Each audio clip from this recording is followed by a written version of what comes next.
it's Caitlin again, like I promised. I will be talking about the X-Men Apocalypse movie. I have not seen it because I'm not a popular reviewer. I don't really review that many things. So I haven't seen like a pre-screening.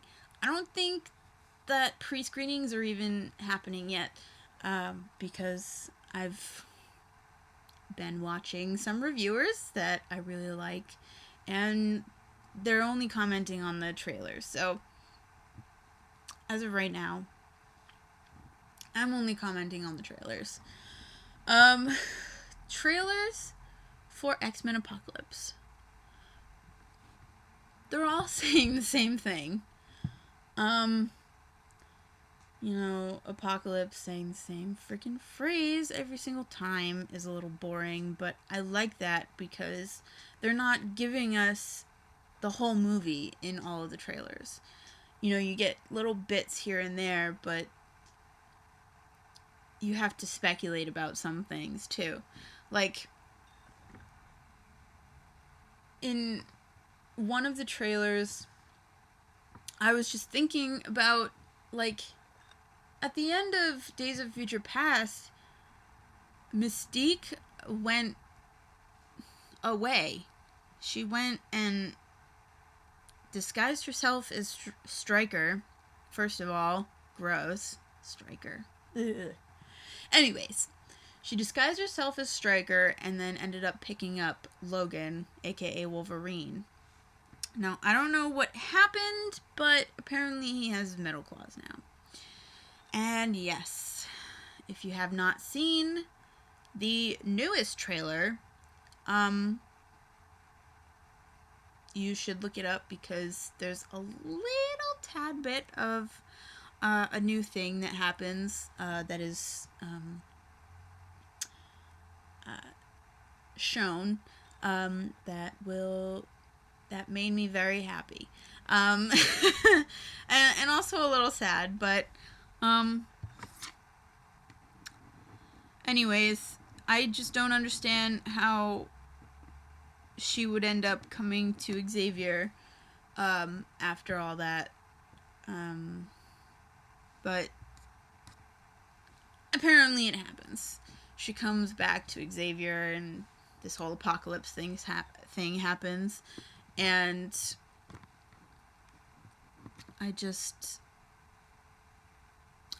I'm actually really excited for this movie because my favorite X-Men member is actually in it. And he hasn't been in an X-Men movie since X-Men 2. And if you can't guess who that is, then I'll just tell you. It's Nightcrawler. And actually, Nightcrawler has been my favorite for, like, the longest time. His powers are external and internal. Or his mutation is external and he has some sort of powers. And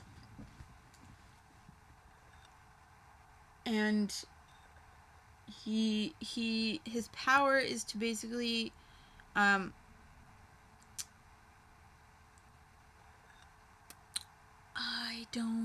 it's basically to like a jumper, like what's it called when you teleporter, there we go. He can teleport himself, and me and my friend were thinking about it, and the age he looks in Apocalypse, I don't think he's the actual child of Mystique and Azazel, which is what he was in the comics. Just because I don't think that he would be... It looks like he's maybe mid-teenager, like 15, 16 years old. And I don't think that Mystique would end up going with Azazel between First Class and Days of Future Past and having a kid. I don't think he would be old enough. I mean, he could be old enough. I think he maybe might have been older, like more in his 20s. I don't know. No, he wouldn't be in his 20s because it's like a decade. So I mean, it's possible. But in Days of Future Past, you see that Azazel was actually captured and experimented on, and he's no longer alive. So I don't know if maybe they had like a one night stand and she ended up like having a premature pregnancy or something. But if that's the case, then I feel like that's a little forced. I don't know if we'll actually end up getting the real story of Nightcrawler, but that's technically the story of Nightcrawler in the comics. That his mom, Mystique, that's why he's blue, and Azazel, that's why he looks demon-like, why he has a tail and 3 fingers, and I think he has 2 toes? I don't know. But that's why he looks the way he does, because he's the mixture of Azazel and Mystique. I don't know how they're going to explain that. If that's not the case, if those two aren't his parents, I don't know how they're going to explain that. Sure, you can explain it through, oh, well, he's just a mutant. One day he just ended up with a tail and blue skin. I feel like one of your parents would have to have a tail for you to grow a tail, first of all. So, I don't know. But anyways, I'm just going to say this. I'm really excited for when Xavier ends up shaving his head.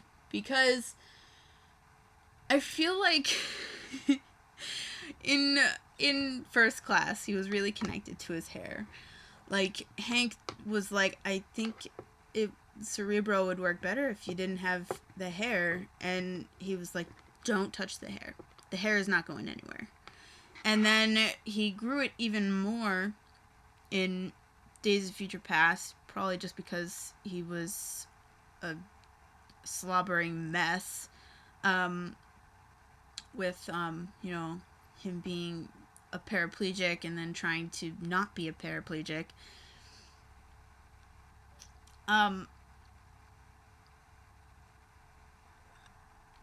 But I think that once he does that, he will be fully Xavier. He will be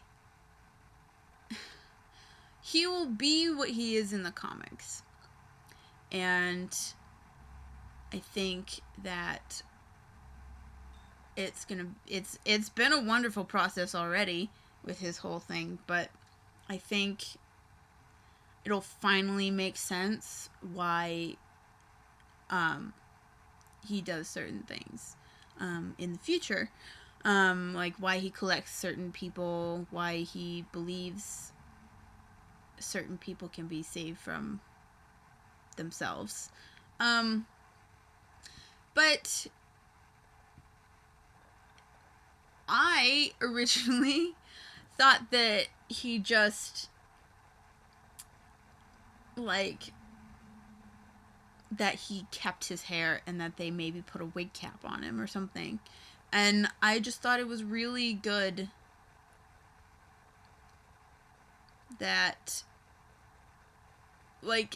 I watched Face Off, so it's really interesting to see that a wig cap can be easily executed. But I found a video last night of him actually shaving his hair off and video chatting with Patrick Stewart, who was the original Xavier. And it was really interesting. It's not like he has an odd-shaped head or whatever, but it's just, I miss his hair. His really nice, long, luscious hair that looks well kept, well well taken care of. But he no longer has that, sadly. He's now bald. Sure, it's gonna grow back. But I mean, it'll just be interesting because he's finally completing the Xavier look by shaving off all his hair. And I kind of told my friends, I was like, I think they should remake X-Men 1, 2, and 3. Not necessarily with the same story, but maybe with a new story. Like, I think that Hugh Jackman is only going to be in one more movie. And then he's, like, done with Wolverine. So if they recast Wolverine, it's got to be really good. Because when anyone thinks of a movie Wolverine, they're going to think of Hugh Jackman. He's, like, the perfect Wolverine. And you may not think that he has changed a lot, but if you go and look back at X-Men 1, you can see that obviously, because he's a real person, he's aged. He looks maybe in his late 20s, late 20s to mid 30s maybe in X-Men 1, and obviously he's older than that now. And he's not an actual superhuman. So, he's gonna age. And I think that my friend actually said that they should not, like, recast him, unless it's, like, a long time from now. And I think that would be a good idea. Even though the X-Men are not really X-Men without Wolverine, I think it would be maybe a good idea to highlight someone else in the X-Men universe. Like, I know Jubilee was, like, in X-Men, like the first 3, but she was kind of like a background student in the movies. So I think in this one, Jubilee is actually going to be one of the students that ends up being part of the X-Men. And it would make sense because in the original comics and cartoons, Jubilee was an X-Men. And it would just make sense. So it's almost like if you did that and just maybe left out, like, said, oh, well, Logan's out finding himself. Like, there's plenty of time between when he leaves randomly and when he comes back that you can do a movie between then. Like, you could say, oh, well, he just left. I don't know when he's going to be back. And just highlight someone else for the whole movie.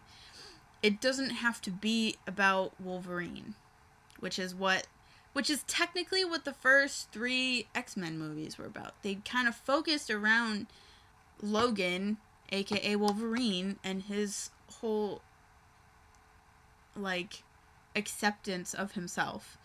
Like, and him finding himself. And I think that you could do that without him. Like, you could, not necessarily about his story, but, like, about, say, Jean Grey. It kind of starts out in Apocalypse, so we'll see what happens. But you could all, like, First Class and Days of Future Past, it kind of focused on the relationship between Eric Lehnsherr, aka Magneto, and Charles Xavier, and how their brotherhood kind of ended up being, like, a battle against each other, like how their views differed. And I think that you could also continue that. I don't think they will for a very long time, but I think that they could definitely do more X-Men movies after X-Men Apocalypse. That you don't have to have Wolverine in. So we'll see what happens. Anyways, I think that X-Men Apocalypse is going to end up being really good. I hope it is, because First Class and Days of Future Past have also been really good. So, you can comment with what you think is going to happen with everything, and if you think it's going to be a good movie. But please subscribe. I know that a lot of people ask that, but I don't have a lot of subscribers. But I don't expect everyday videos. Like, this is a random occasion where I have one day off this week. And so I made 3 videos. Like, it's not going to be like that all the time. But I'll try, and I'll probably fail. But thank you for watching today. And I will see you guys in the next video and talk to you then. All right?